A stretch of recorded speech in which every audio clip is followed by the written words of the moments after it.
Hello, my peeps. Long time no see. So I have something new for you today, and this is regarding toddlers. Toddlers can be so much fun, and I'm certainly enjoying my grandbaby toddlers. Anyways, but I had a parent that approached me about a toddler who has a tantrum in their car seat. And so I was really thinking about it, and I came up with something that kind of a mixture of my social stories, which works really well with the autism. And I thought, toddlers, we as parents oftentimes are wanting to communicate with them, but we are using our adult brain. We do try to um, developmentally approach toddlers oftentimes, but I don't feel we're always successful with it.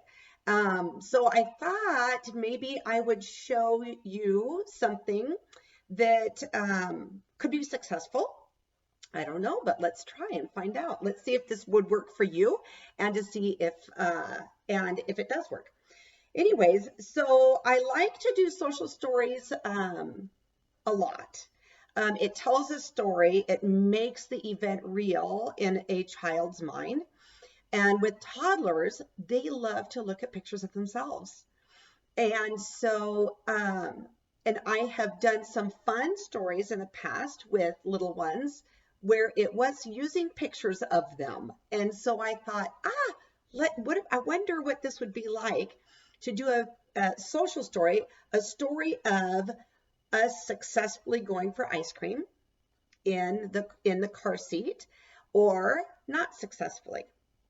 And because this is what the parent was talking to me about, going to ice cream and the child having a meltdown in the car seat because they wanted to sit in the big person's seat. Okay, so here's what I came up with. And this is if you have the toddler help you create your book, title it whatever you want. Susie gets ice cream, or Susie, or the car goes to the ice cream shop. Or the van goes to the ice cream shop. But we begin with a picture of the child, excuse my crude drawings, all dressed and ready to go. Now, this is going to be the beginning of two social stories. We have the end of the day. It's going to be the end of two social stories. It's going to be very simple. And if you do it with pictures and then you create it into a book, like either laminate or you can put it in those sleeves, in those protection sleeves, however it is that you want to do, but make it into a book where you're turning the pages, because children at that age are learning. And then what happens when we turn the page? If they're all on one page, that's not where they're at yet. Because I know that social stories with autism can be all done on one page. That's not a good idea for toddlers. So we have, for our first story, we have, let's say little Susie is ready to go. And this is little Susie now smiling and cooperating in the car seat. She's sitting in her car seat. So now we're setting the expectation. And then what happens in that story is little Susie has ice cream. All right, it's a picture of you having ice cream. And then our end of the day. Okay, now our other story, well, when we're talking to a toddler and having that story, we can have it like, okay, we're in the car. This is the expectation. This is what we as parents are having an expectation of. There's no meltdowns in the car for the behavior, the expected behavior. Now, oh my goodness, Susie, look at that's you. That's you having your ice cream. What flavor do you think that is? Is that your favorite ice cream? I'm so glad you got to have some ice cream. We love taking you to ice cream. Okay, so now the second one, start off again. Susie's ready to go. Susie's having a hard day in her car seat. So being in the car seat is not an option, or not in the car seat, I should say. But Susie's having a really hard day in her car seat. And so it's just not a good day for ice cream. Maybe she's tired. Maybe, I don't know what it is, but this is not a good day in the car seat. So we end our social story with the ending here. So we left out the other piece.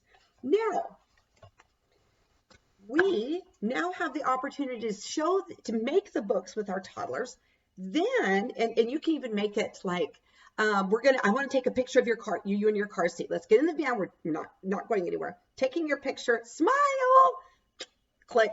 Now pretend like you're bad, you're crying. Just pretend. That's okay, because it'll still get the message across. Then what we do is we read both stories to them, starting off with the Susie gets ice cream story, and then the other story where Susie's having a fit in the car seat and she's not getting ice cream, and ask her, which one do you want? Now we're getting a commitment, and say, because the van is going to go to the ice cream store, or the car is going to go to the ice cream store. So it depends on which story you want is what happens next. And so they'll say, oh, I want the ice cream. Okay, then we're going to go do that. Now, if Susie decides to have a fit in the car, then we say, if she starts to, a parent can always give her say, oh, wait a minute, are you changing the story to the other story? Because if you are, that's okay. It just shows us you're not ready for ice cream today, and we'll turn around and go back home. And if kids are catching on, they'll no, I want ice cream, and they can turn it around. That's fabulous. Okay, if they don't, okay, it looks like that you are not following the first story. We're going with the second story, so we're going to turn around and go back home.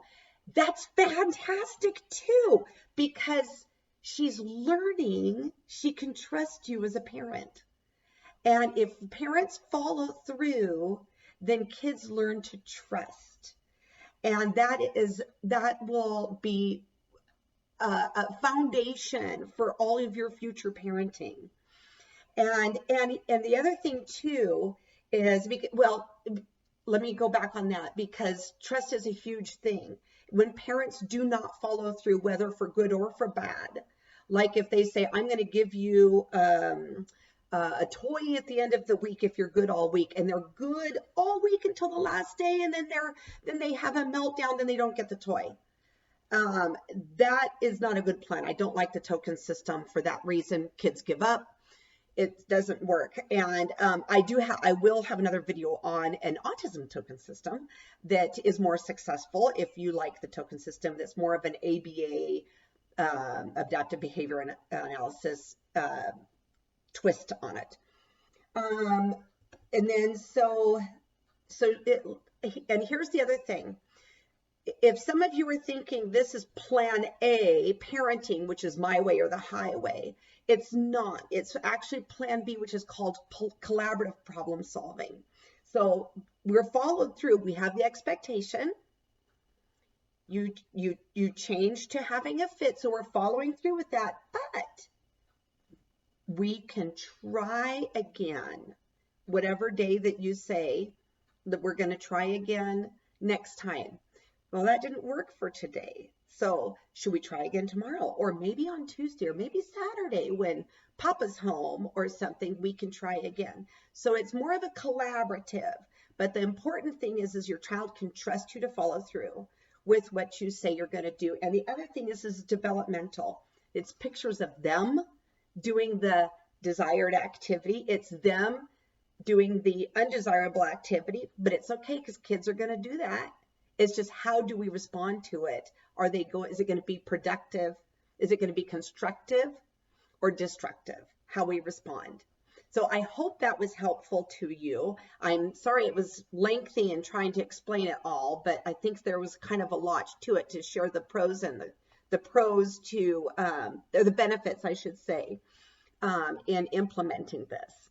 All right. I hope that this was helpful. And let me know if you followed through with this and what happens. All right. Bye.